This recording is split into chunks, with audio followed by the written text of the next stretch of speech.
Everyone, this is me Sakiya here. मैं आपके लिए लेके आई हूँ एक और रीडिंग जो कि होगी उन लोगों के लिए जो जानना चाह रहे हैं कि आने वाले दिनों में आपकी लाइफ में क्या मेजर चेंजेस आने वाले हैं, क्या एक्सपेक्ट कर सकते हो आप आने वाले दिनों में अपनी लाइफ में overall. So let's see. Reading शुरू करने से पहले रिमाइंड करवा दूँ कि ये एक जनरल रीडिंग है, सबके साथ मैच कर भी सकती है और नहीं भी। सो जो बातें जो मैसेजेस मैच करते हैं उन मैसेजेस को पिक करो और बाकी सबको छोड़ दो। अगर आप पर्सनल रीडिंग्स चाहते हो पेपॉल से या इजी पैसे से पेमेंट कर सकते हो। सिर्फ तभी रीच आउट करो ताकि आपका भी टाइम वेस्ट नहीं हो और मेरा भी। सो आने वाले टाइम में क्या होने वाला है आपकी लाइफ में overall, love, work, home life, सारी सिचुएशन में ये रीडिंग चेक कर सकते हो। सो लेट्स सी कि क्या एक्सपेक्ट कर सकते हैं आप अपनी लाइफ में आने वाले टाइम में। लव लाइफ के लिए ये दो कार्ड्स हैं। लेट्स सी पहले बाकी कार्ड्स क्या कहते हैं। We do have ace of wands, we do have the hangman, the hermit. मुझे लगता है कि आप में से काफी सारे लोगों की लाइफ राइट नाउ जो है वो स्टक है। आप काफी टाइम से एक ही सिचुएशन में फंसे हुए हो, चाहे वो लव है, करियर है, वर्क है, होम लाइफ है। कोई मूवमेंट अहेड आपको नहीं दिख रही है और मुझे लगता है कि आने वाले टाइम में भी कुछ सिचुएशन ऐसी ही रहने वाली है आपकी जिंदगी में। आप में से कुछ लोगों के लिए मुझे लगता है कि आप बहुत ज्यादा थॉट प्रोसेस कर रहे हो, बहुत ज्यादा रिसर्च कर रहे हो, बहुत ज्यादा सोच समझने की कोशिश कर रहे हो, बट एक्शन जो है वो मिसिंग है। जब तक आप एक्शन नहीं लोगे अपनी सिचुएशन को अंडरस्टैंड करते हुए, आपकी लाइफ आगे नहीं बढ़ेगी। आप में से काफी सारे लोग हो सकता है कि आपको डिफरेंट आइडियाज आ रहे हो कि मैं ये भी कर सकता हूँ, वो भी कर सकता हूँ, चाहे वो कैरियर फील्ड में है, चाहे वो लव लाइफ में है, लेकिन आप उन एक्शंस के ऊपर उन आइडियाज के ऊपर एक्शन नहीं ले रहे हो, जिसकी वजह से आपकी लाइफ स्टक है। अब ऐसे कुछ लोगों के लिए मुझे लगता है कि आपको डिवाइन की तरफ से गाइडेंस मिल रही है, लेकिन एट द सेम टाइम आप अगेन सोचने में बहुत ज्यादा टाइम वेस्ट कर रहे हो। आप एक्शन ना लेकर अपनी लाइफ को स्टक कर रहे हो राइट ना गिवन सर्कमस्टांसेस में, जो कि बहुत जरूरी है आपको अंडरस्टैंड करना। अब में से कुछ लोगों के लिए मुझे लगता है कि आने वाले टाइम में आप जब आप इस थॉट प्रोसेस से निकलोगे, एक्शन लोगे, तो मुझे लगता है कि आपकी लाइफ में आपको एक पॉजिटिव अपग्रेडेशन जो है देखने को मिलेगा। आप में से कुछ लोग मुझे लगता है कि कुछ नया स्टार्ट करने वाले हो और शायद उसी की प्रिपरेशन कर रहे हो, उसी के बारे में ज्यादा सोच रहे हो, उसी की वजह से आप एक्शन नहीं ले रहे हो राइट नाउ। मुझे लगता है कि आपकी जिंदगी में कुछ नया स्टार्ट होने वाला है। हैविंग सेड दैट, मुझे लगता है कि आप में से कुछ लोगों के लिए, मुझे नहीं पता कि लव लाइफ में क्या आने वाला है आपकी लाइफ में, बट लग रहा है कि जैसे आपका जो थॉट प्रोसेस वाला सीन है वो तो वहीं का वहीं रहेगा, लेकिन कुछ नया आपकी जिंदगी में आने वाला है। अगर हम बात करें आपके करियर के बारे में, हो सकता है कि आप किसी चीज के ऊपर वर्क करना चाह रहे हो, लेकिन आप उसके बारे में इतना सोच रहे हो कि एक्शन नहीं ले रहे हो, और समहाउ वो चीज खत्म हो जाएगी और एक नया सिचुएशन जो है वो डेवलप होती मुझे दिख रही है यहाँ पर। मुझे लगता है कि वो चीज तो खत्म हो जाएगी जिसके बारे में आप सोच रहे हो, क्योंकि उसके होने से पहले एक नई ऑफर, एक नई अपॉर्चुनिटी आएगी आपकी जिंदगी में, जो कि आप जिससे अपनी जिंदगी में आगे बढ़ोगे। जिस ऑफर को लेकर, एक अपॉर्चुनिटी को लेकर आप अपनी जिंदगी में एक्साइटेड हो जाओगे फिर से। तो मुझे लग रहा है कि अगर आपकी लाइफ में चाहे वो कैरियर है और आप थमे हुए हो, रुके हुए हो, और आपको लग रहा है कि कोई एक्साइटमेंट नहीं मिल रही है, कोई ऐसी चीज हो नहीं रही है, तो मुझे लग रहा है कि या तो कोई एक ऐसी अपॉर्चुनिटी आएगी जिसमें एक्साइटमेंट जो है वो वापस आ जाएगी आपकी जिंदगी में।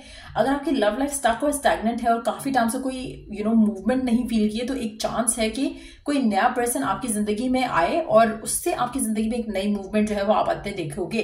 लेट्स सी ये कार्ड्स क्या कहते हैं। बेनिफिट ऑफ डाउट, क्योंकि रिलेशनशिप चांस, आप में से कुछ लोगों के लिए मुझे लगता है कि चांसेस है कि कोई ऐसा पर्सन है आपकी जिंदगी में जो आपके बारे में सोच रहा है राइट नाउ, और उसका थॉट प्रोसेस इतना ज्यादा हो चुका है ऑलरेडी, और चांसेस है कि वो थॉट प्रोसेस के बाद आपकी तरफ कोई एक्शन ले, जिसके बाद आपकी जिंदगी में एक नया जैसे होता है ना कि एक नया साइकिल स्टार्ट कर सकते हो आप इस इंसान के साथ, ये भी पॉसिबिलिटी है। लेकिन एक चीज मैं यहाँ पे मेंशन करूंगी, अगर ये पास का पर्सन है तो आप इसे बेनिफिट ऑफ डाउट दोगे, आप इस पे फुली ट्रस्ट नहीं कर पाओगे, लेकिन आप स्टिल इसको चांस देना चाहोगे।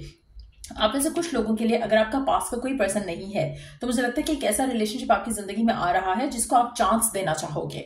चाहे आप फुली उससे कन्विंस्ड हो या नहीं हो, लेकिन आपको लगेगा कि बहुत टाइम हो गया अकेले रहकर, अब मैं किसी के साथ होना चाहता हूँ या चाहती हूँ, और फिर आप इस रिलेशनशिप को सिर्फ एक चांस देना चाहोगे जस्ट टू सी के वेयर इट गोज। लेकिन ये रिलेशनशिप आपकी जिंदगी में बहुत ज्यादा एक्साइटमेंट लेकर आएगा। Let's see the next card. We do have spirit, soul, path, personal evolution within your relationship. आप ऐसे कुछ लोगों के लिए अगर आपको लग रहा था कि आपका रिलेशनशिप जो है वो काफी हद तक स्टक और स्टैग्नेंट हो गया है, तो चांसेस है कि आपके उस रिलेशनशिप में एक रिवाइवल ऑफ पैशन और एक्साइटमेंट आपको फील हो अपने पर्सन के साथ। मुझे लेकिन लग रहा है मेजॉरिटी लोगों के लिए कि आपका जो रिलेशनशिप है ना किसी स्पेसिफिक समवन के साथ, उसके ऊपर आप बहुत ज्यादा फोकस्ड हो, उसकी करंट सिचुएशन के ऊपर बहुत ज्यादा फोकस्ड हो और आप फ्यूचर के बारे में बहुत ज्यादा सोच रहे हो।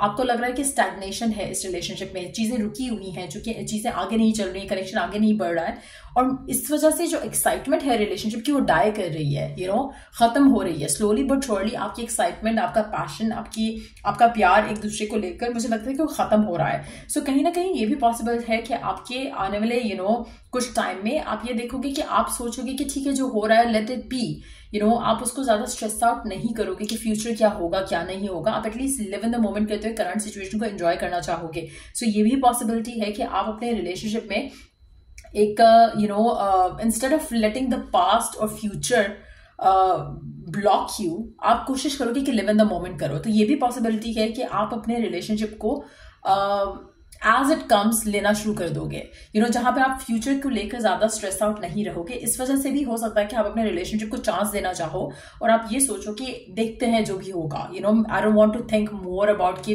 फ्यूचर क्या होगा, शादी होगी या नहीं होगी। तो आप ये भी पॉसिबिलिटी है कि आफ्टर पीरियड ऑफ आप, क्योंकि शायद आपने एक दूसरे को इतना मिस भी किया होगा, हो सकता है कि पास्ट पर्सन वापस आ रहा है और आपने इस सिचुएशन को जहां पर यू आर इन लव, आपने उस सिचुएशन को इतना मिस किया है कि आप सोचोगे कि let me give it a chance, let me give it a try. जो भी है, जो भी करंट सिचुएशन है, अगर पर्सन कमिट नहीं भी कर पा रहा तो भी शायद आप उसको, इंसान को चांस देना चाहोगे। लेट्स सी कि और क्या एक्सपेक्ट कर सकते हो आपकी जिंदगी में आने वाले कुछ टाइम में। We do have knight of wands. मुझे लगता है कि आप में से मेजॉरिटी लोगों के लिए आप अपनी जिंदगी में जो करना चाह रहे हो ना, उस चीज को कर पाने की एक अपॉर्चुनिटी आपकी जिंदगी में आ रही है, चाहे वो कैरियर है, चाहे वो लव लाइफ है। और मुझे लगता है कि एक्शन लेने का टाइम आ रहा है। It's more like a time जहां पर आप अपनी जिंदगी में कुछ डिसीजंस लोगे, कोई एक्शन लोगे, जिससे आपकी जिंदगी में जो रुकी हुई चीजें हैं, जैसे आपको लग रहा है स्टैग्नेशन हो गई है, बहुत ज्यादा स्टक हो गई है लाइफ आपकी और आपकी लाइफ में कुछ भी इंजॉयमेंट नहीं रह गई, कुछ भी मूवमेंट नहीं रह गई। तो मुझे लगता है कि कोई नए एक्शंस लिए जाएंगे और अगेन पास्ट की एनर्जी रिटर्न बैक हो रही है बहुत स्ट्रांगली एट दैट। तो चांसेस है कि आप में से कुछ लोगों के लिए एक पास्ट का पर्सन वापस आए आपकी जिंदगी में और उसके बाद आपकी जिंदगी फिर आगे की तरफ बढ़ना शुरू हो जाए। लेकिन अगर आपका पैचअप होता है किसी से भी फ्रॉम द पास्ट, तो मैं एक चीज आपको यहाँ पे रिकमेंड करूंगी, इवन द एनर्जीज भी ऐसी ही है, बट मुझे लगता है कि आपको ज्यादा फ्यूचर के बारे में फिर नहीं सोचना चाहिए। लिव इन द मोमेंट करते हुए चीजों को आगे लेकर चलोगे, स्ट्रेस फ्री होकर चीजों को आगे लेकर चलोगे, तो चांसेस है कि बाय द टाइम जो अगस्त का महीना आए, आपका रिलेशनशिप काफी स्मूथली आगे जा चुका होगा इस इंसान के साथ। सो कोशिश करो कि आप फेथ रखो, कॉन्फिडेंट रखो अपने आप को और कॉन्फिडेंस के ऊपर काम करो, क्योंकि जब आप कॉन्फिडेंट होगे तो आप ज्यादा स्ट्रेस आउट नहीं होगे रिलेशनशिप को लेकर। आप में से काफी सारे लोग फायर साइन हो सकते हो या फायर साइन को डील कर रहे हो सकते हो, क्योंकि यहाँ पे फायर साइन काफी ज्यादा स्ट्रांग आ रहा है। आप में से कुछ लोगों के लिए मुझे लगता है कि जो लियो साइन है वो बहुत सिग्निफिकेंट है आपके लिए या आपके पर्सन के लिए। मुझे लगता है कि आप जितना ज्यादा इस रिलेशनशिप को लेकर स्ट्रेस्ड आउट थे या हो, आपके स्ट्रेस ने इस रिलेशनशिप को कभी भी कुछ फ्रूटफुल नहीं दिया है। अभी ऑनवर्ड्स जब आपका पैचअप होता है, जब आपकी लाइफ में ये पर्सन आता है, अब से ऑनवर्ड्स अगर आप इस रिलेशनशिप को बहुत लाइट हार्टेड लेकर चलोगे और ज्यादा स्ट्रेस आउट नहीं करोगे अपने आप को, तो आपकी रिलेशनशिप में आगे पॉजिटिविटी आने के चांसेस रहेंगे। आपकी जिंदगी में एक एक्साइटमेंट भी ऐड होगी, पॉजिटिविटी भी ऐड होगी और आपकी लाइफ में चांसेस काफी ज्यादा स्ट्रांग है कि आपकी लाइफ में वो फेज आ जाएगा जो कि आप अपनी लाइफ में, अपनी लव लाइफ में जीना चाहते थे। सो वो भी पॉसिबिलिटी। अगर हम कैरियर की बात करें तो मुझे लगता है कि एक अपॉर्चुनिटी आपके दरवाजे पे आ रही है जो कि आपको एक्सेप्ट करनी है विद पॉजिटिव माइंडसेट, क्योंकि मुझे लगता है कि आप काफी टाइम से थॉट प्रोसेस में हो और जिस थॉट प्रोसेस में हो चीज वर्कआउट नहीं की है। कुछ नई अपॉर्चुनिटी डेवलप होगी जो कि आपको, अगर इसको if you take that opportunity, तो आपकी जिंदगी में आप आगे बढ़ सकोगे उस अपॉर्चुनिटी के साथ और उस अपॉर्चुनिटी के साथ आपको सक्सेस भी मिलेगा। सो ट्राई करो कि आप अपना 100% दो। आप में से कुछ लोग, मुझे लगता है कि किसी सिचुएशन का वेट कर रहे हो, लेकिन उस सिचुएशन से बढ़कर ज्यादा एक्साइटिंग कुछ आ रहा है। अगर आप उस ऑफर को, उस अपॉर्चुनिटी को ग्रैब करते हो, आगे बढ़ते हो उसको, उस अपॉर्चुनिटी को लेकर, तो मुझे लगता है कि उसमें आपके लिए ज्यादा सक्सेस है। सो ये थी रीडिंग आप लोगों की। अगर आपको हेल्प किया हो, गाइड किया हो, तो लाइक शेयर सब्सक्राइब जरूर करो। Till I do the next reading आप लोगों के लिए। Take care, bye.